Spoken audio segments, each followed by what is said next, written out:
Senang sekali kita kembali berjumpa di kesempatan video kali ini, sahabat Ruang Isu. Assalamualaikum, Shalom, Om Swastiastu, Namo Buddhaya.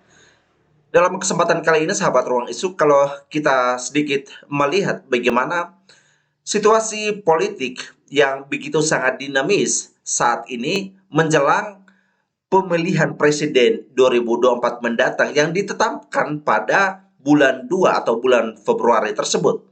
Dari para calon, maksud saya secara spesifik Pak Anies Baswedan bersama dengan wakilnya yaitu Caimin.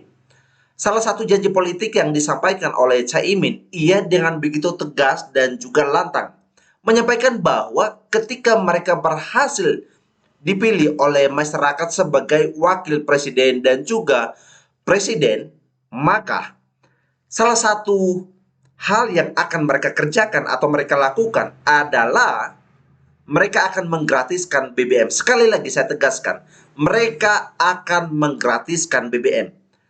Sekali lagi, apakah persoalan mengenai BBM itu adalah hal yang sangat bermasalah bagi masyarakat Indonesia atau hanya sekedar isu saja yang sengaja dipakai menjadi salah satu nilai di dalam politik untuk ditawarkan kepada masyarakat? Bagi masyarakat seperti kita ini, apakah itu adalah hal yang kita minta kepada pemerintah supaya BBM itu digratiskan? Saya pikir dari semua kalangan atau terkhusus saya secara pribadi sebagai masyarakat yang setiap bulan tidak punya pendapatan yang jelas. Satu sisi juga saya justru tidak sepakat adanya gratiskan BBM tersebut yang dilakukan oleh calon presiden Pak Anies Baswedan bersama dengan wakilnya Caimin. Saya bukan orang yang berada atau bukan orang yang punya aset sehingga menegaskan untuk tidak menggratiskan BBM. Bagi saya, sikap untuk menggratiskan BBM bukan solusi untuk masyarakat. Karena justru secara tidak langsung, itu justru sedang melakukan sebuah didikan kepada masyarakat untuk melahirkan mentalitas gratis.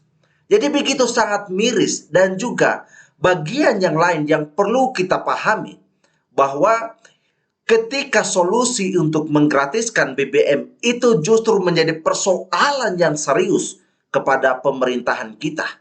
Karena dari BBM justru memiliki nilai tambah yang sangat besar untuk kelangsungan di dalam pemerintahan kita Republik Indonesia ini. Lalu kalau misalkan mau digratiskan, lalu bagaimana? Saya pikir bahwa sekali lagi saya tegaskan bahwa sikap untuk menggratiskan BBM itu bukan solusi dan juga persoalan yang dituntut oleh masyarakat kita dari Sabang sampai Merauke. Tetapi kalau misalkan untuk mau membuat kebijakan yang signifikan sesuai dengan realitasnya, alangkah lebih baiknya itu diturunkan, bukan untuk digratiskan. Itu lebih baik. Nah, tantangan yang kedua, kalau misalkan langkah untuk menggratiskan, bagi saya itu tidak pas dan tidak tepat. Tetapi kalau misalkan membuat kebijakan untuk bagaimana menyikapi persoalan bagi para koruptor, itu lebih realistis dan juga lebih menyentuh kepada problematikanya atau persoalannya daripada menggratiskan BBM. Bagaimana kebijakan secara spesifik dan tegas bagi para koruptor, orang-orang yang mencuri uang-uang rakyat dari pemerintah, orang-orang yang memanfaatkan kedudukan mereka untuk mau mengambil hak yang sebenarnya bukan bagian mereka. Bagaimana sikap pemerintah terhadap itu atau terkhusus bagi calon presiden Pak Anies Baswedan dan juga wakilnya Caimin? Itulah yang harus disikapi secara spesifik. Apakah itu adalah salah satu nilai dari perubahan yang akan dilakukan?